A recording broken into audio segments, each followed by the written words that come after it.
Hello guys, আজ আমরা যে টপিকটা নিয়ে আলোচনা করব সেটা হলো আর্থ atmosphere, it's composition and structure, অর্থাৎ পৃথিবীর বায়ুমণ্ডল, তার উপাদান এবং গঠন। এই টপিকটা নিয়ে আমরা আলোচনা করব এবং তার সাথে সাথে যে বিষয়গুলো আমরা পড়ব সেইগুলো হচ্ছে বায়ুমণ্ডল কি, বায়ুমণ্ডলের প্রধান প্রধান বৈশিষ্ট্য কী কী রয়েছে, বায়ুমণ্ডলের প্রধান প্রধান উপাদানগুলো কী কী, বায়ুমণ্ডলের গুরুত্ব কী, এবং যে জিনিসটা সম্পর্কে জানব সেটা হলো বায়ুমণ্ডলের গঠন, অর্থাৎ বায়ুমণ্ডলের উলম্ব স্তর বিন্যাস। প্রথম আমরা জানব বায়ুমণ্ডল কী। ভূপৃষ্ঠ থেকে উপরের দিকে প্রায় 10,000 কিলোমিটার পর্যন্ত বিস্তৃত বিভিন্ন ধরনের গ্যাস, সূক্ষ্ম সূক্ষ্ম ধূলিকণা ও জলীয় বাষ্প দ্বারা গঠিত যে অদৃশ্য আবরণ পৃথিবীকে বেষ্টন করে আছে এবং পৃথিবীর সঙ্গে সঙ্গে আবর্তিত হয়ে চলেছে তাকে আমরা বায়ুমণ্ডল বলি। বায়ুমণ্ডলের প্রধান প্রধান বৈশিষ্ট্যগুলি হল: 1 নাম্বার, বায়ুমণ্ডলের বিস্তার ভূপৃষ্ঠ থেকে উপরের দিকে প্রায় 10,000 কিলোমিটার পর্যন্ত। 2 নাম্বার, বায়ুমণ্ডল বিভিন্ন ধরনের উপাদান দ্বারা গঠিত, যেমন গ্যাস, ধূলিকণা ও জলীয় বাষ্প।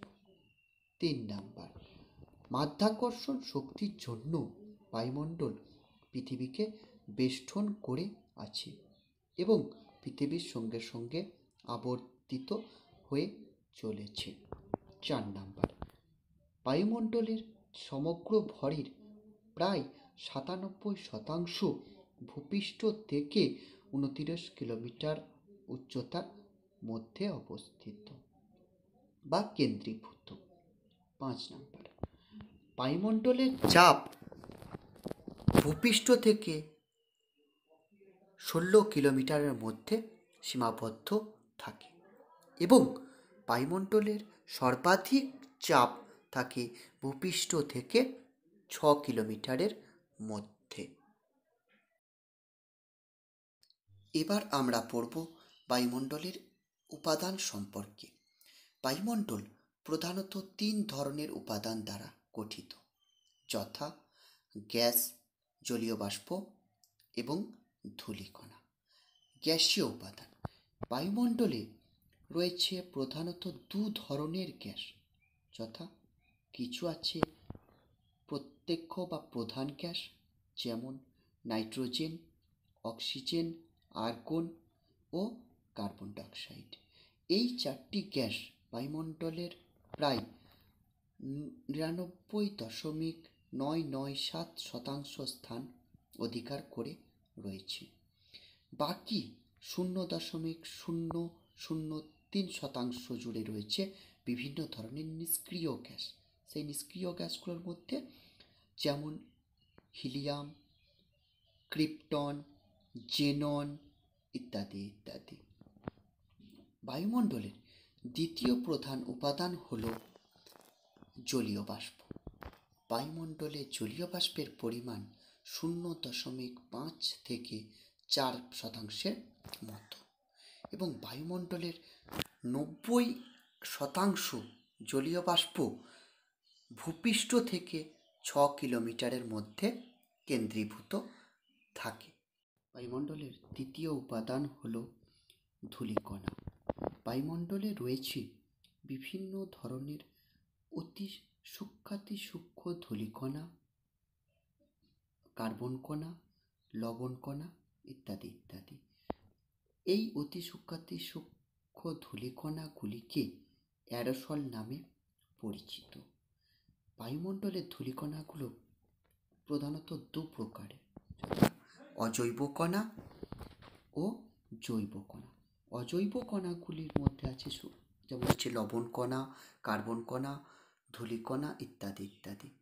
আর জৈব কণার মধ্যে রয়েছে উদ্ভিদের পরাগরেণু, বিভিন্ন ধরনের ভাইরাস, ব্যাকটেরিয়া ইত্যাদি ইত্যাদি।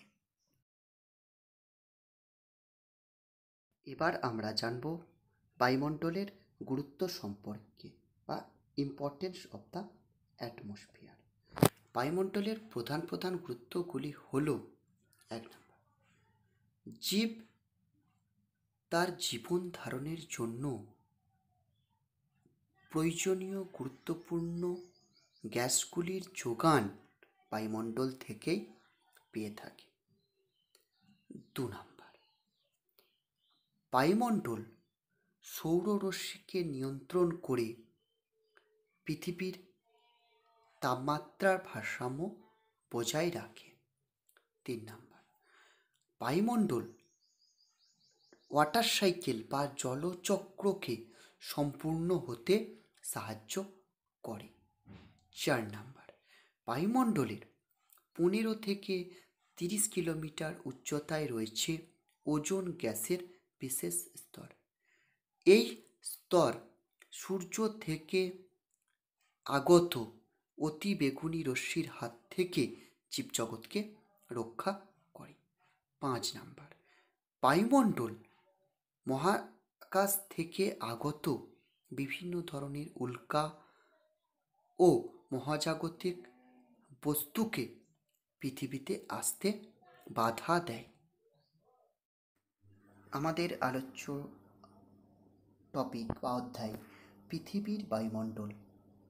এই অধ্যায়ের দ্বিতীয় গুরুত্বপূর্ণ বিষয় হল বায়ুমণ্ডলের স্তরবিন্যাস, অর্থাৎ ভূপৃষ্ঠ থেকে উপরের দিকে 10,000 কিলোমিটার পর্যন্ত বিস্তৃত এই যে বিশাল বায়ুমণ্ডল বা বায়ুর স্তর, একে উষ্ণতার ভিত্তিতে প্রধানত 6টা ভাগে ভাগ করা হয়।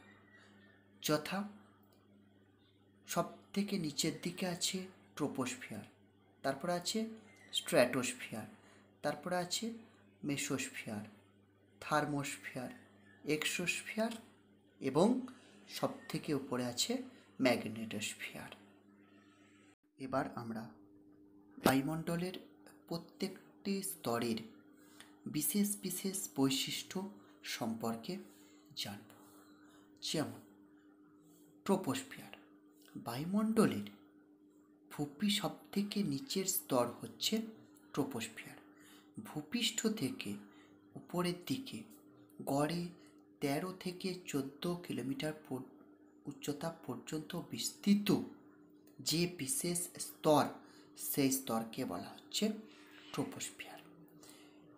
পৃথিবীর বিভিন্ন অঞ্চলে এই ট্রোপোস্ফিয়ারের উচ্চতা বিভিন্ন।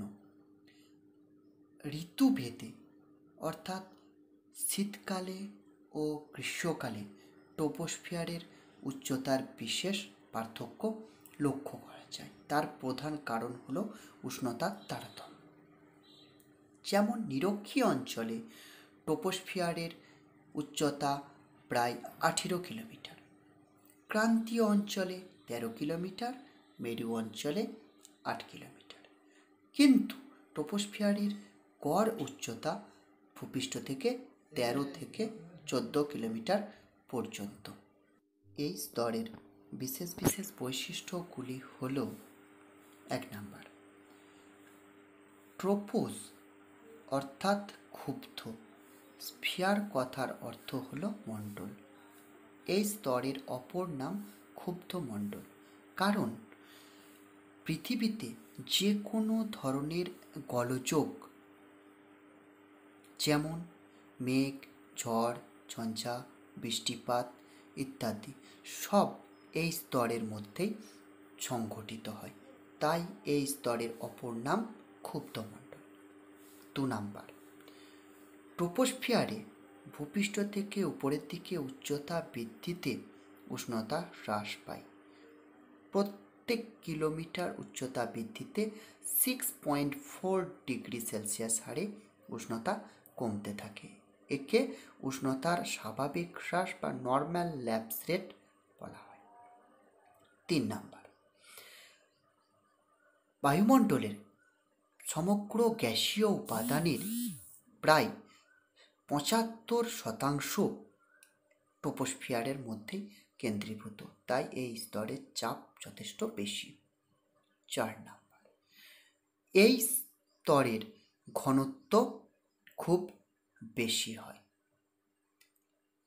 5 নাম্বার, ট্রপোস্ফিয়ারের উপরে যে বিশেষ স্তর দেখতে পাওয়া যায় যাকে বলা হচ্ছে ট্রোপোপজ। এই ট্রোপোপজের প্রধান বৈশিষ্ট্য হলো এখানে তাপমাত্রা পুরো কনস্ট্যান্ট থাকে, অর্থাৎ স্থির থাকে, তাপমাত্রা বাড়েও না বা কমেও না। বায়ুমণ্ডলের দ্বিতীয় গুরুত্বপূর্ণ স্তর হলো স্ট্র্যাটোস্ফিয়ার বা শান্তমণ্ডল।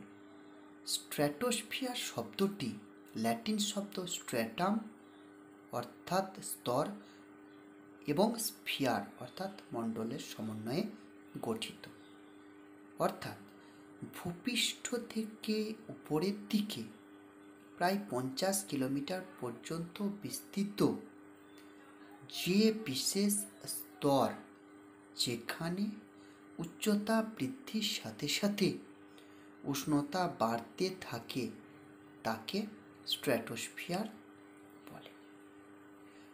স্ট্র্যাটোস্ফিয়ারের উচ্চতা ট্রোপোস্ফিয়ার থেকে প্রায় 35 কিলোমিটারের মতো এবং ভূপৃষ্ঠ থেকে প্রায় 50 কিলোমিটার। এই স্তরের প্রধান প্রধান বৈশিষ্ট্যগুলি হল: 1 নাম্বার, এই বিশেষ স্তরে উচ্চতা বৃদ্ধির সাথে সাথে উষ্ণতা বাড়তে থাকে। 2 নাম্বার, স্ট্র্যাটোস্ফিয়ারের অপর নাম শান্তমণ্ডল, কারণ যে কোনো ধরনের প্রাকৃতিক গোলযোগ যেমন মেঘ বলো, বৃষ্টিপাত বলো, তুষারপাত, ঝড় ঝঞ্ঝা ইত্যাদি কোনো কিছুই এই স্তরে দেখতে পাওয়া যায় না বা সৃষ্টি হয় না, কারণ এই স্তরে জলীয় বাষ্প ও ধূলিকণার অভাব থাকে।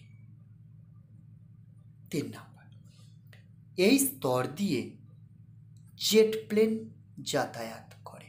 4 নাম্বার, এই স্তরে মুক্তিমেঘ বা মাদার অফ পার্ল ক্লাউড সৃষ্টি হয়। 5 নাম্বার, এই স্তরে 15 থেকে 30 কিলোমিটার উচ্চতায় ওজোন গ্যাসের আধিক্য থাকায় এখানে ওজোন স্তর সৃষ্টি হয়েছে। এই ওজোন স্তর সূর্য থেকে আসা অতিবেগুনি রশ্মিকে বাধা দেয় এবং এই অতিবেগুনি রশ্মি জীবজগতের পক্ষে খুব ক্ষতিকারক। স্ট্র্যাটোস্ফিয়ারের উপরে 2 থেকে 3 কিলোমিটার পর্যন্ত বিস্তৃত যে বিশেষ স্তর রয়েছে তাকে স্ট্র্যাটোপজ বলে। এই বিশেষ স্তরে উচ্চতা বৃদ্ধির সাথে সাথে উষ্ণতা বাড়েও না বা কমেও না, অর্থাৎ উষ্ণতা স্থির থাকে। বায়ুমণ্ডলের তৃতীয় গুরুত্বপূর্ণ স্তর হল মেসোস্ফিয়ার, যেটা বায়ুমণ্ডলের শীতলতম স্তর নামে পরিচিত। মেসোস্ফিয়ার শব্দটি গ্রিক শব্দ মেসো অর্থাৎ মধ্য এবং স্ফিয়ার বা মণ্ডল, এই দুটো শব্দের সমন্বয়ে গঠিত। স্ট্র্যাটোস্ফিয়ারের উপরে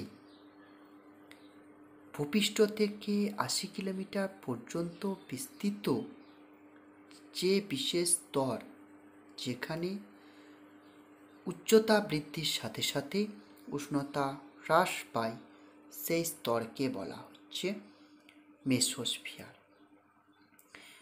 মেসোস্ফিয়ারের উচ্চতা ভূপৃষ্ঠ থেকে প্রায় 80 কিলোমিটারের মতো।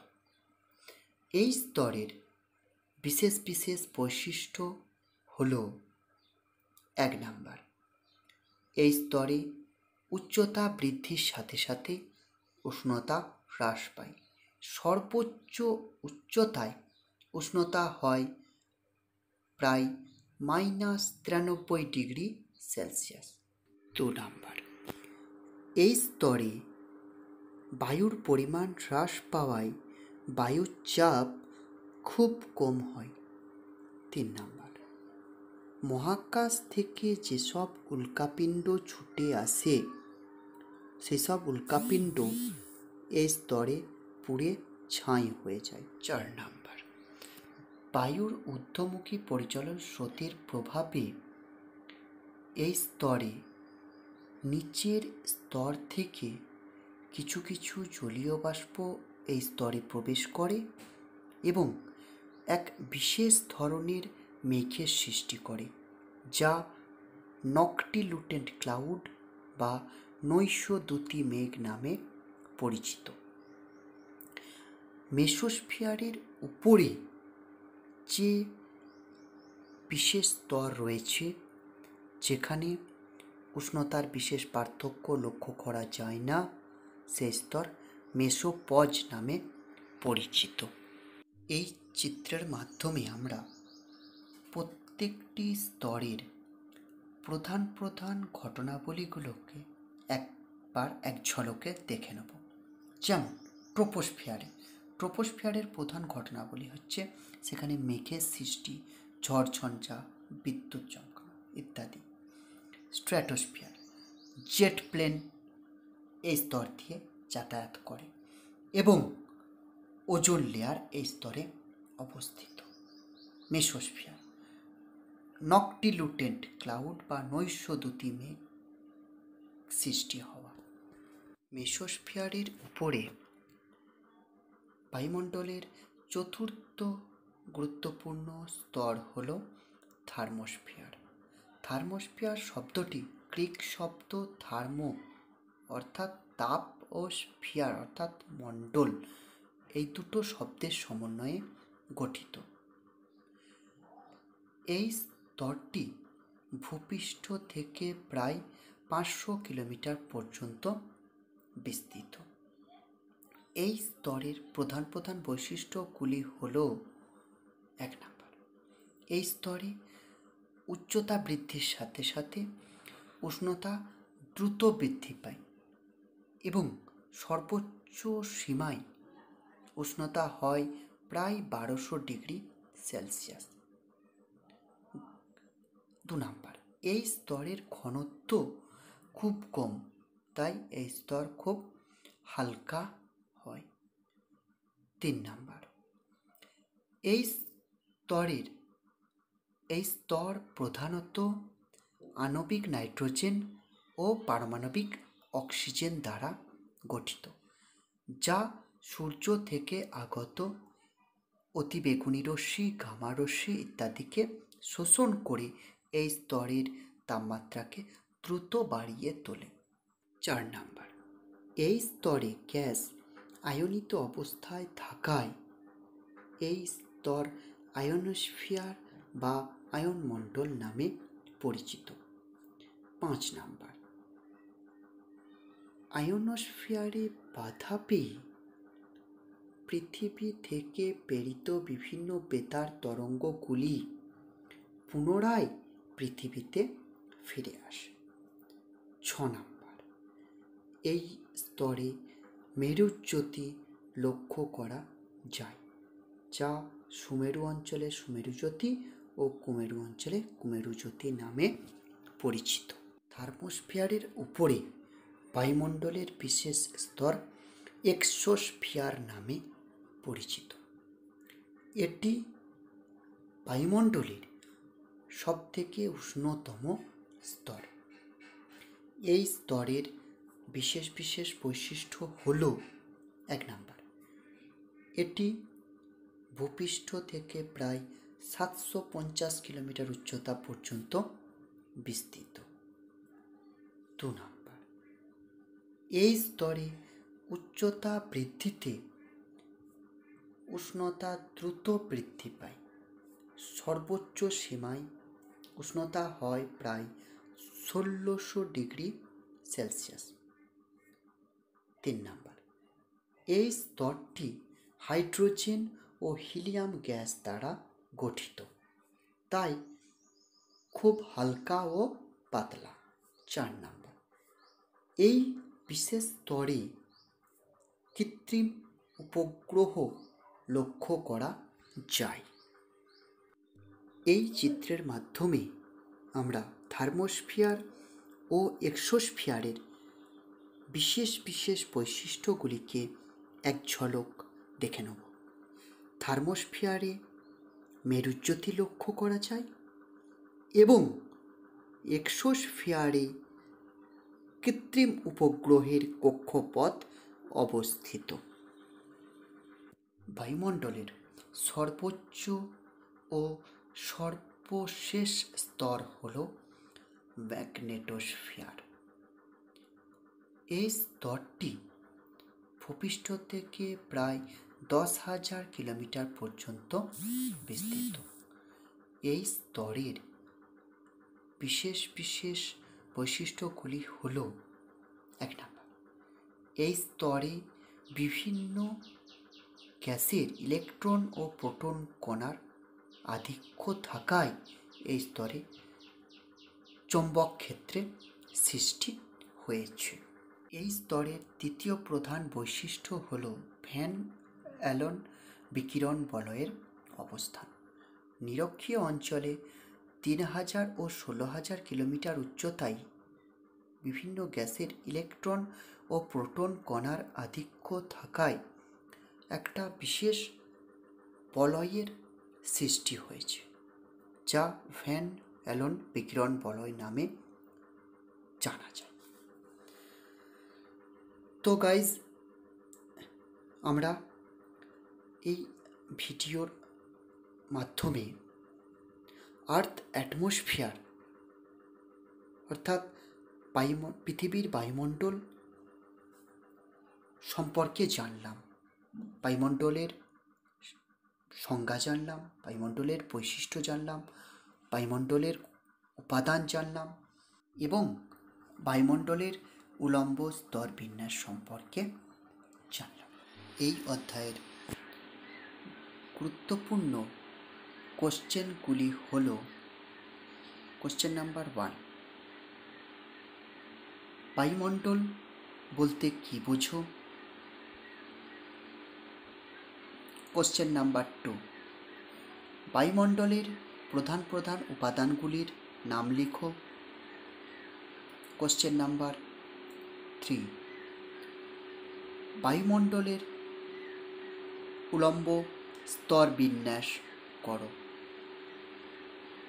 Question number 4,